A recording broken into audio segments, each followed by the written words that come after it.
If you liked this story, please consider joining the community as a member. You can enjoy things such as shorts, early access, voting rights, video requests, and more. Click on the join button below. Thank you all for listening. Have you ever woken up one day to find yourself in a completely different body? Have you ever had your entire identity altered in the blink of an eye? What would you do if the hobby you loved most in the world suddenly became more challenging because of your new physical form? My name is Clark. I'm a 19-year-old surfer with what I like to think is a pretty decent physique and maybe even a future in competitive surfing. Hitting the waves is my life. There's nothing better than the feeling of catching the perfect barrel and riding it all the way in. It happened a while back. I was at my favorite beach, preparing my board for an afternoon session. The weather was perfect, sunny, with just enough wind to create some decent waves. I had the spot almost to myself since most people were at work or school on a Tuesday afternoon. I was in the middle of preparing my board when I felt myself changing. In the matter of just a few seconds, I became older. Not by much, but it was still noticeable.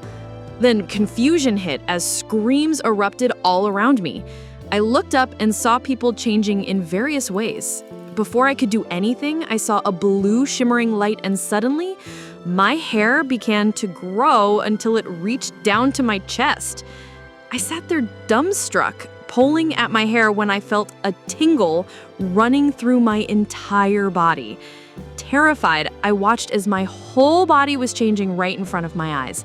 Most of my body hair disappeared, the shape of my body was rearranged, and the bulge in my pants got smaller and smaller just as breasts started to grow on my chest.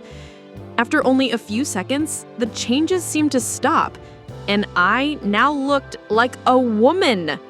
Topless and embarrassed, I used my hands to cover my breasts, got up, and was on my way to my car. I grabbed my t-shirt, which I had left there, pulled it on, and sped home. The drive home was surreal. My hands seemed too small on the steering wheel. The seatbelt cut awkwardly across my chest. My clothes fit all wrong. I kept catching glimpses of my new face in the rearview mirror, fuller lips, higher cheekbones, long eyelashes framing the same green eyes I'd always had.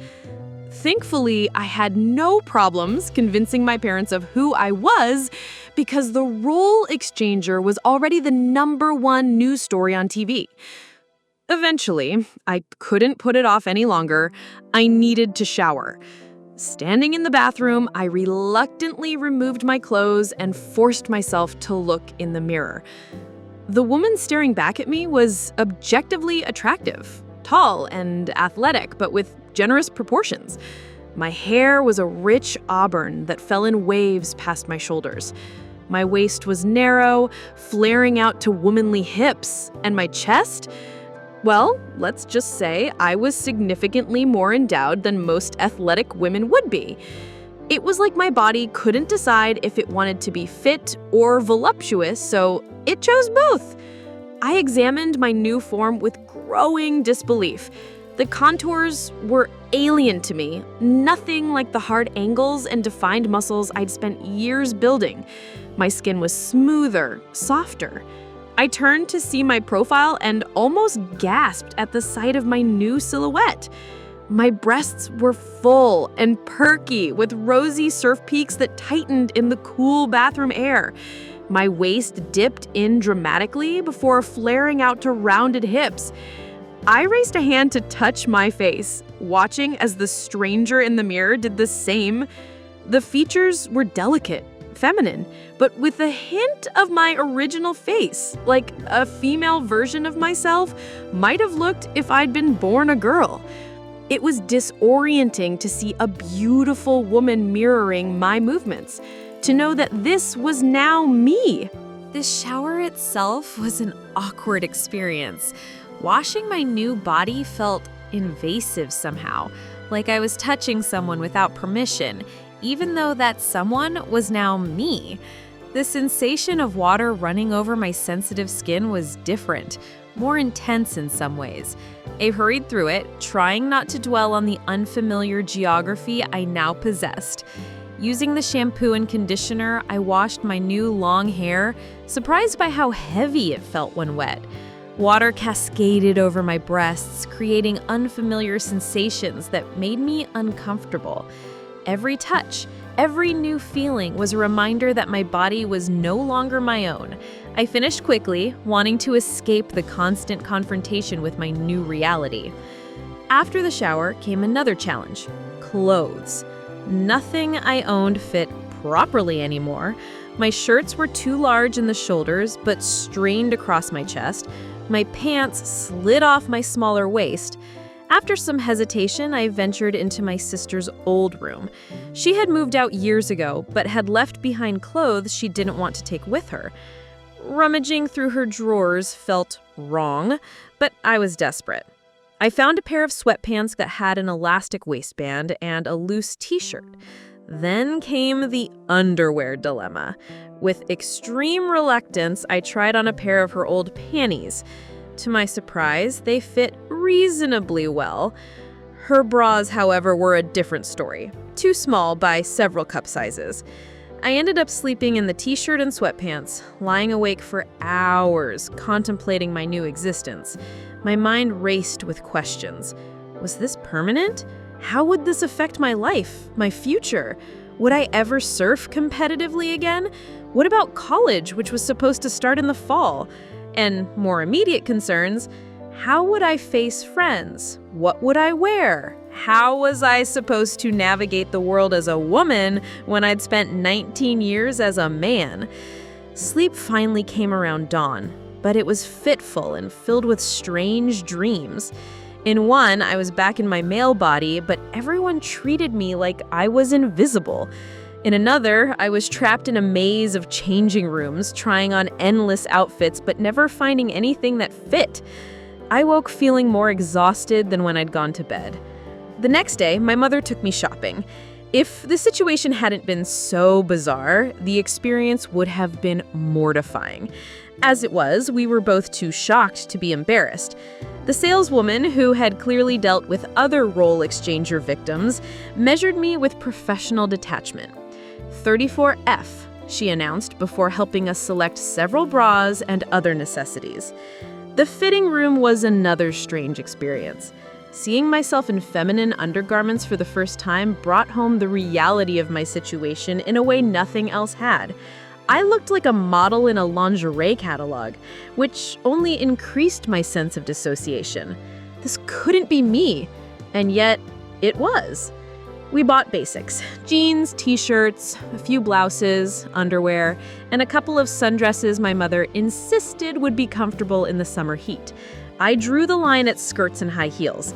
I might have a female body now, but I wasn't ready to embrace a completely feminine style. Back home, I struggled with even simple tasks. My longer fingernails got in the way. My hair constantly fell in my face. I knocked things over, misjudging the space my new body occupied. I felt clumsy and out of place in my own skin. The following weeks were a crash course in being female. My mother taught me about skincare routines, makeup basics, and how to manage long hair. My father avoided me at first, clearly uncomfortable with his son now being a daughter, but gradually came around. He finally said over breakfast one morning, about a week after the change, "You're still my kid. It's weird as hell, but you're still Clark." Those words meant more to me than he probably realized. The therapy sessions began 2 weeks after my transformation. My therapist specialized in helping role exchanger victims adapt to their new identities. She explained that while research was ongoing, all evidence suggested the changes were permanent. The most important thing, she told me during our first session, is to accept this new reality. Fighting it will only prolong your adjustment period. Easy for her to say. She hadn't suddenly grown breasts on her chest or lost her male parts. But as time went by, I began to see the wisdom in her advice. The therapy sessions helped, particularly when she suggested I needed to become more comfortable with my new body. You need to get to know yourself better, she said during our 4th session. Many of my patients report that understanding their new bodies helps with acceptance. I knew what she was suggesting, and the thought made me uncomfortable. But that night, alone in my room, curiosity finally overcame reluctance. I don't want to get too graphic here, so I'll use surfing terms since that's what I know best, but I think you'll understand what I mean. I began by exploring the upper swells, those perky, pink-tipped tide buoys that now adorned my chest. They were surprisingly sensitive, responding to the lightest touch with sensations that radiated through my body. It was like finding a new sweet spot on a wave, unexpected but thrilling. The more I caressed the tide buoys, the more intense the sensations became. The surf peaks hardened and stood at attention, sending jolts of enjoyment through me whenever I brushed against them. This was entirely new territory, these responses so different from anything I'd experienced in my male body. Then, hesitantly, I moved my hand down under. The foreign topology was intimidating at first, but I discovered that gentle pressure on the secret reef created feelings unlike anything I'd experienced as a male. When I finally found the hidden pearl nestled within the coral formations, the resulting wave was mind-blowing, a perfect barrel that seemed to go on, leaving me gasping and trembling. That first personal wave riding session was a revelation. I'd always enjoyed riding waves as a guy, but this was different, more intense, more all-encompassing. Instead of one big wipeout, female sensations came in sets, each wave building on the last. Over time, I continued riding my personal waves. Sometimes I'd spend hours catching wave after wave, discovering different approaches, varying techniques. It was like learning a whole new type of surfing, and despite myself, I was becoming addicted to the rush. I experimented with different positions, different rhythms. I found that slow, gentle strokes along the reef built tension gradually, while direct pressure on the hidden pearl created more immediate responses. The tide buoys remained incredibly sensitive, and I discovered that simultaneous attention to both the upper and lower zones created the most powerful waves. I began developing a routine, starting with gentle caresses of the tide buoys, working my way down to the secret reef, then focusing on the hidden pearl. Each time I tried something new, a different angle, a varied pressure, a change in rhythm, it was like trying to find the perfect way to ride a wave, requiring patience, practice, and attentiveness to subtle signals. The physical sensations were only part of the experience. There was also the mental aspect, the strange disconnect between what I was feeling and what my brain expected to feel. Sometimes I'd catch myself thinking in my old male patterns, anticipating sensations that would never come while being surprised by new ones I couldn't have imagined. The intensity of female sensations was incredible. Where my male experiences had been focused and straightforward, these new experiences were complex and multidimensional. It was like comparing a simple melody to a full symphony, with waves of feeling that built upon each other, creating crescendos that rippled through my entire body. One particularly memorable night, I discovered the perfect combination of movements that sent me crashing through an intense series of waves, one after another, until I lay exhausted and satisfied, my entire body tingling with aftershocks. It was like catching the perfect pipeline, staying in the barrel for an impossibly long time, emerging victorious and exhilarated. My attitude toward my new body gradually shifted. The daily discomfort of being in a foreign form began to fade, replaced by a growing appreciation for what this body could do, how it could feel. My therapy sessions reflected this change. "You're making excellent progress," my therapist noted. "How do you feel about your body now?" "It's still weird, but not all bad." She smiled knowingly. "And have you considered exploring intimacy with others yet?" I hadn't, and the suggestion made me uncomfortable, But that too began to change as I noticed my reactions to people were different. Where I once appreciated women's bodies with desire, I now found myself noticing men, particularly athletic, muscular men who reminded me of my former self.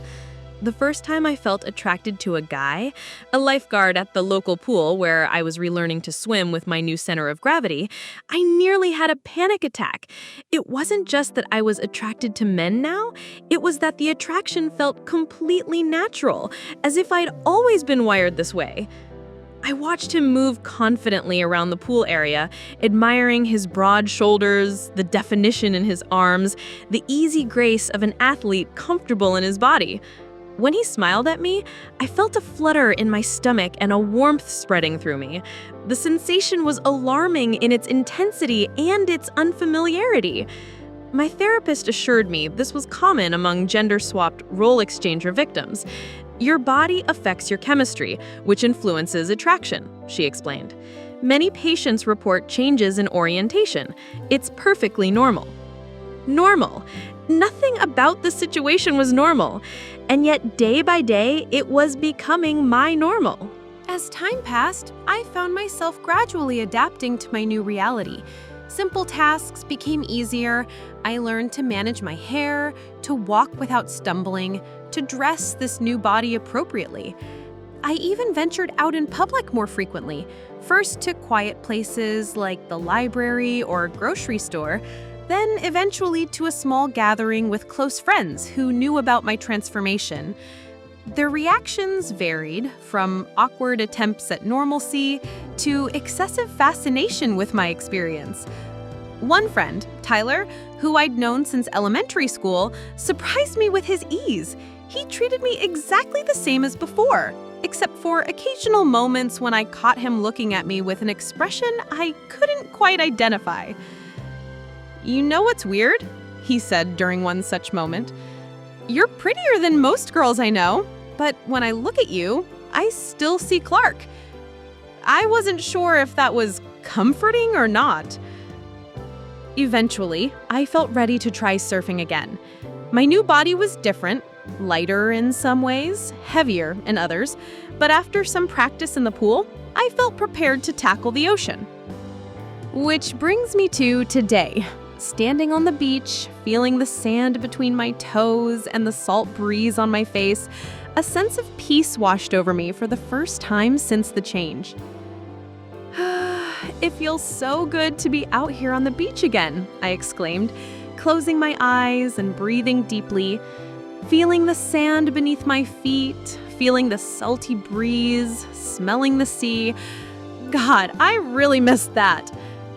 I was wearing a new one-piece swimsuit that my mother had helped me select, supportive enough for my generous breasts, but stylish enough to make me feel confident. My hair was pulled back in a ponytail, and I'd applied waterproof mascara and tinted sunscreen. The beach was nearly deserted. After the role exchanger incidents, many people avoided places where transformations had occurred, fearing another event. Their loss was my gain. I had the waves almost to myself. Almost, but not quite. As I waxed my board, a new one better suited to my smaller frame, I noticed two guys further down the beach. Both were tanned and muscular, clearly surfers themselves. One was setting up a beach umbrella while the other waxed his own board. I felt a flutter in my stomach as the taller one looked my way and smiled. My surf indicators tightened under my swimsuit, and I felt a distinct wetness down under that had nothing to do with the ocean.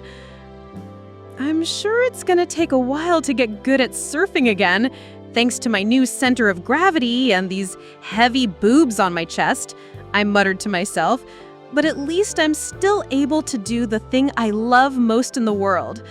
Although I hope I don't get too distracted by those two handsome guys right there. Damn, role exchanger, you just couldn't leave it at the physical changes, right? As I paddled out, I caught the guys watching me. 3 months ago, I would have been one of them, a guy appreciating a woman in a swimsuit from afar. Now I was on the receiving end of that attention, and surprisingly, I didn't hate it. I caught several decent waves, struggling at first, but gradually adjusting to how my new body balanced on the board. The first few attempts were humbling, my muscle memory at odds with my altered physique. But by the third wave, I began to adapt, finding a new rhythm, a different approach to riding the surf. It was like learning to surf all over again. The techniques were the same, but the execution had to be completely different. Where I once relied on upper body strength to paddle out, I now had to use more leg drive. My lower center of gravity meant I could make sharper turns if I positioned correctly, but I was also more susceptible to being knocked off balance by unexpected swells. A particularly good wave came along, and I managed to catch it perfectly. The feeling of gliding along the face of the wave, salt water spraying around me, sun warming my skin, was exactly as I remembered it. A perfect moment of harmony with the ocean. For those few seconds, I forgot about the body swap, the confusion, the adjustment period. I was just a surfer doing what I loved. My new center of gravity required adjustments, and my breasts created drag I wasn't used to. But my smaller, lighter frame had advantages too. I could maneuver more quickly, change direction with less effort. By the time I took a break, I was flushed with exhilaration and more comfortable in my skin than I'd been since the transformation. The guys had moved closer while I was surfing. I felt a flutter in my stomach as the taller one looked my way and smiled. I couldn't help looking at them both. The attention I was getting from them was making me wet down under, and it had nothing to do with the ocean. I don't want to detail what happened next, but let's just say we found a secluded spot where I got to experience tandem surfing for the first time. The taller guy became my bottom board, providing a steady rhythm below me while I rode the waves. At the same time, I was giving the other guy's surfboard a thorough hand-to-mouth maintenance session. Riding waves with two experienced surfers at once was intense, a rush unlike any personal wave session. Their equipment navigated my breaks with surprising skill, finding hidden spots that sent me cresting higher than I thought possible. It wasn't my first time tandem surfing since the change, but this was different, more confident, more adventurous.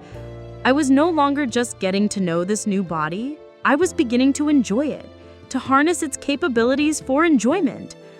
Afterward, watching the stars appear above the ocean, I reflected on how dramatically my life had changed. I still didn't understand why the role exchanger had chosen me or what purpose the transformation served. But for the first time since it happened, I wasn't wishing to go back.